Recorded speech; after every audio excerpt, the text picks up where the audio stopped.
Shalom, selamat pagi. Sate pagi hari ini bertemakan dokter spesialis gelandangan. Adapun firman Tuhan terambil dari Amsal pasal 3 ayat 27 dan Matius pasal 25 ayat 35 sampai dengan 46. Janganlah menahan kebaikan daripada orang-orang yang berhak menerimanya, padahal engkau mampu melakukannya. Sejak kecil, Mikael Leksodi Mulyo, kelahiran Surabaya 6 Januari 1968, bercita-cita menjadi dokter. Ketika ia mengutarakan kepada orang tuanya akan keinginannya itu, mereka hanya bisa menangis haru lantaran tak punya biaya untuk mewujudkan impian putranya. Meski tidak memiliki dukungan finansial yang memadai, keinginan Michael tak kandas. Dia berdoa kepada Tuhan dan berjanji, bila suatu hari berhasil menjadi dokter, ia akan menjadi pelayanan masyarakat. Ia pun rajin belajar dan sering mendapat nilai yang bagus di sekolah. Demi mewujudkan cita-citanya itu, ia berusaha keras untuk mencari beasiswa sana-sini. Dan akhirnya ia mendapat beasiswa penuh dan diterima di Fakultas Kedokteran Universitas Samratulangi. Setelah lulus, Mikael ditempatkan di pedalaman Kalimantan Timur.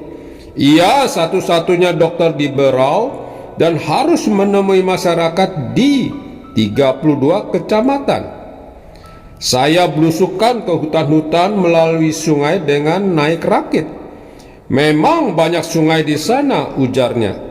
Setelah 3 tahun, ia kembali ke Surabaya dan pada tahun 1956 ia bergabung di Rumah Sakit Gotong Royong serta melanjutkan studi pasca sarjana di Universitas Airlangga.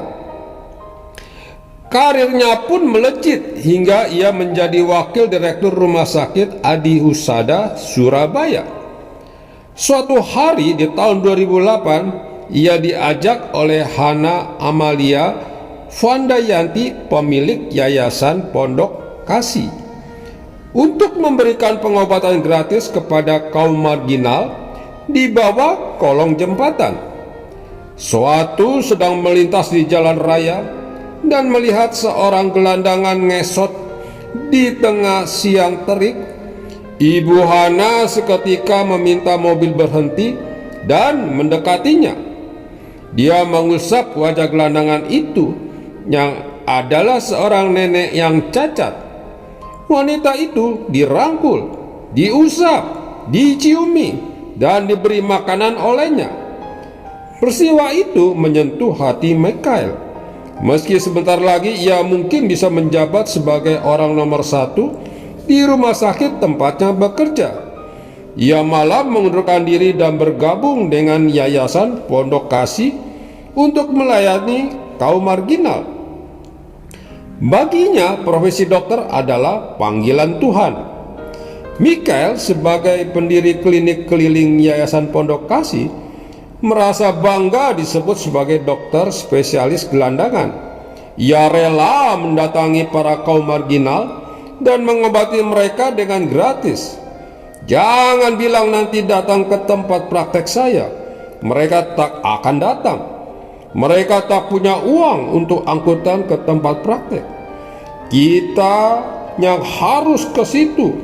Melahirkan juga harus di bawah jembatan, di pinggir sungai.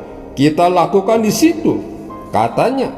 Sejak tahun 2009, Mikael memberikan layanan dan penyuluhan kesehatan gratis kepada warga yang miskin dan kurang mampu di kota Surabaya. Tuhan membutuhkan orang-orang seperti Dr. Mikael yang memiliki hati menolong sesama. Kita tidak harus menjadi dokter baru bisa menolong mereka, tetapi kita juga bisa memberitakan kasih Tuhan kepada mereka melalui pelayanan kemanusiaan. Amin. Mari kita berdoa.